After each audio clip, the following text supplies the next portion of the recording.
Articles की ये class class 2, class 3, class 4 सभी क्लास के लिए बेनिफिशियल होने वाली है। तो शुरू करते हैं। आर्टिकल्स को समझने से पहले हमें इंग्लिश के लेटर्स को समझना होगा। इंग्लिश में 26 लेटर्स होते हैं, जिसमें से वोवेल्स की संख्या 5 होती है और कंसोनेंट की संख्या 21 होती है। वोवेल्स के कौन कौन से होते हैं?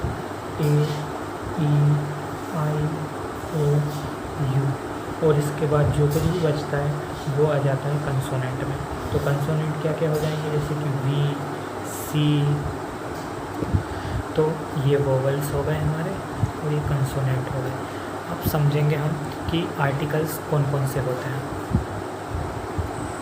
आर्टिकल दो तरह के होते हैं, definite article, indefinite article. Definite article एक होता है, वो क्या होता है? द। मतलब जो डेफिनेट आर्टिकल होता है वो द होता है, और इनडेफिनेट आर्टिकल होते हैं दो। वो कौन कौन से होते हैं? ए और एन।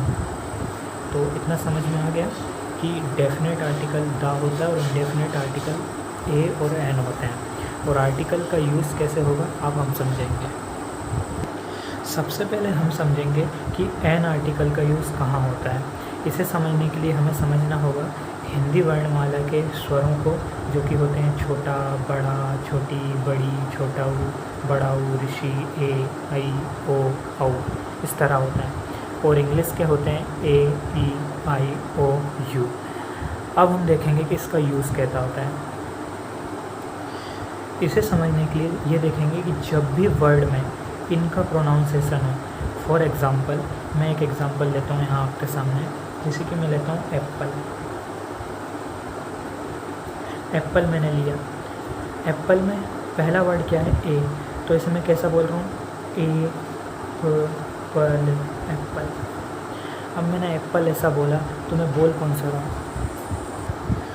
तो एप्पल का प्रोनाउंसिएशन हो रहा है कहाँ से? ए वर्ड से, ए से, और इंग्लिश में ए से। तो हम ये क्या देख रहे हैं कि ये दोनों कॉमन कहाँ है? यहाँ भी कॉमन है ये और यहाँ भी है। तो इसका मतलब हुआ यहाँ पर, तो यहाँ पर अपन यूज़ करेंगे काय का? एन का। तो इसे अपन लिखेंगे एन, एप्पल। आई थिंक समझ में आ गया होगा। एक बार फिर से एन का यूज़ कहाँ होता है? एन का यूज़ देखने के लिए सबसे पहले देखना पड़ता है प्रोनाउंसिएशन। यदि प्रोनाउंसिएशन छोटा, बड़ा, छोटी, बड़ी, ऊ, बड़ा ऊ, ऋषि, छोटा ए, बड़े, ओ, औ, इनमें से हो, या फिर ए, ई, आई, ओ, यू, इनमें से हो। यदि प्रोनाउंसिएशन इनमें से मैच होता है तो हम काय का यूज़ करते हैं? एन का यूज़ करते हैं। अब मैं दूसरा एग्जांपल लेता हूँ। जैसे मैंने लिया बॉय। बॉय में मैं देख रहा हूँ बी। बी मतलब बा। और ये बा इस प्रोनाउंसिएशन से कहीं भी मैच नहीं हो रहा है। आ, ई, ऊ, री, ए, आई, ओ, औ, ए, ई, आई, ओ, यू, इनमें कहीं भी बा नहीं है, मतलब बॉय नहीं है। बो कहीं भी इसमें यूज़ नहीं हुआ है। तो ऐसी कंडीशन में हम एंड का यूज़ नहीं करते हैं। आई थिंक ये समझ में आ गया होगा। अब हम कुछ एग्जांपल्स लेते हैं। अब हम बात करते हैं एग्जांपल की। यहाँ हम उनका प्रोनाउंसिएशन करते हैं। ये लिखा है आंट, आंट। तो आ शुरू का प्रोनाउंसिएशन क्या है? आ। आ कहाँ है यहाँ पर? ये रहा आ। तो मतलब यहाँ पर काय का यूज़ होगा? एन का यूज़ होगा। ठीक है।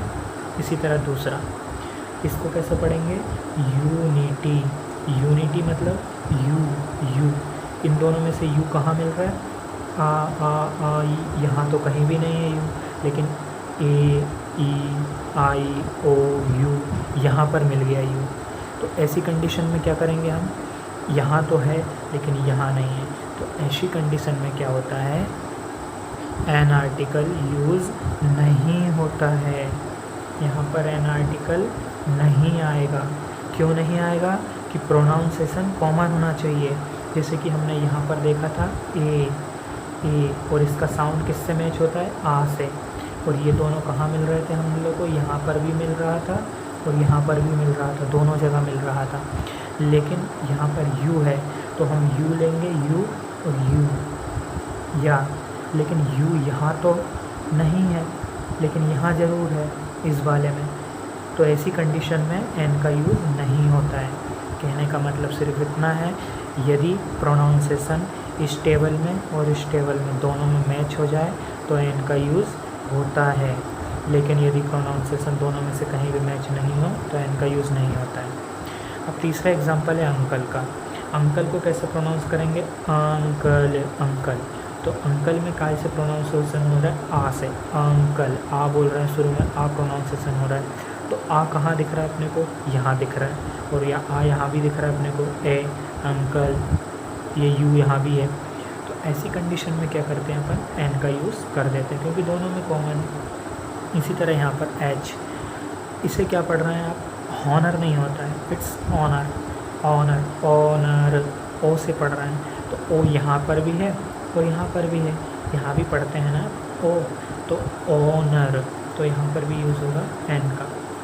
इसी तरह मैं यहाँ पर पाऊँ ऑनेस्टी लिखा है, तो शुरू के वर्ड पर मत जाओ, सीधे प्रोनाउंसिएशन को देखो। प्रोनाउंसिएशन यदि दोनों में मैच होता है तो बेधड़क इसमें एन आएगा। तो ऑनेस्टी, तो ऑनेस्टी, ओ यहाँ पर आ गया बस, और यहाँ पर भी ऑनेस्टी ओ लिख रहा है, तो बस यहाँ पर एन यूज़ हो जाएगा। इसी तरह आई ए एस, तो आई यहाँ पर भी है और आई यहाँ पर भी है, तो बस। इसी तरह एम ए, एम पर मत जाओ, एम को यहाँ मिलाने की कोशिश करोगे तो गलत हो जाएगा। प्रोनाउंसिएशन देखो, M A, A, M, M कैसे बोल रहे हैं? एम, तो शुरू का ऐसे हो रहा है? ए से हो रहा है, तो ए यहाँ भी है और ए यहाँ भी है, तो मतलब इसका प्रोनाउंसिएशन कैसा है? ए और ए वाला ए से हो रहा है, तो ये दोनों जगह पर है, दोनों जगह अवेलेबल है, तो इसमें भी एन यूज़ होगा। तो समझ में आ गया? मैं एक बार फिर से इसे समराइज़ करता हूँ। आर्टिकल्स दो तरह के होते हैं, डेफिनेट आर्टिकल द होता है और इनडेफिनेट आर्टिकल ए और एन होते हैं। सबसे पहले हमने समझा कि एन आर्टिकल का यूज़ कैसे होता है। तो एन आर्टिकल का यूज़ डिपेंड करता है प्रोनाउंसिएशन पर। यदि प्रोनाउंसिएशन इन दोनों में मैच होता है तो वहाँ पर अपन एन यूज़ करते हैं।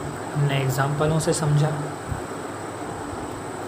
हमने देखा कि आंट में ए है और इन दोनों जगह पर मैच हो रहा है, तो हमने काय का यूज़ किया? एन का। लेकिन हमने जब यूनिटी में देखा तो शुरू का वर्ड तो वोवल से, लेकिन इसका प्रोनाउंसिएशन हमने जब चेक किया तो प्रोनाउंसिएशन इसका इसमें मैच नहीं हुआ, वोवल्स की तरह नहीं आया, तो हमने यहाँ पर एन का यूज़ नहीं किया। इसी तरह से हमने एम ए को उठाया, एम ए में हमने देखा कि एम तो इसमें कहीं नहीं है, लेकिन हमने देखा कि इसका प्रोनाउंसिएशन ए की तरह हो रहा है, तो हमने इसमें एन का यूज़ किया। तो सब कुछ डिपेंड करता है कि प्रोनाउंसिएशन क्या है। यदि प्रोनाउंसिएशन में से है तो एन का यूज़ होगा, अदरवाइज़ नहीं होगा। तो अगले वीडियो में हम पढ़ेंगे आर्टिकल द और आर्टिकल ए के बारे में। अगर अच्छा लगा हो तो लाइक कीजिए, सब्सक्राइब कीजिए। Thank you.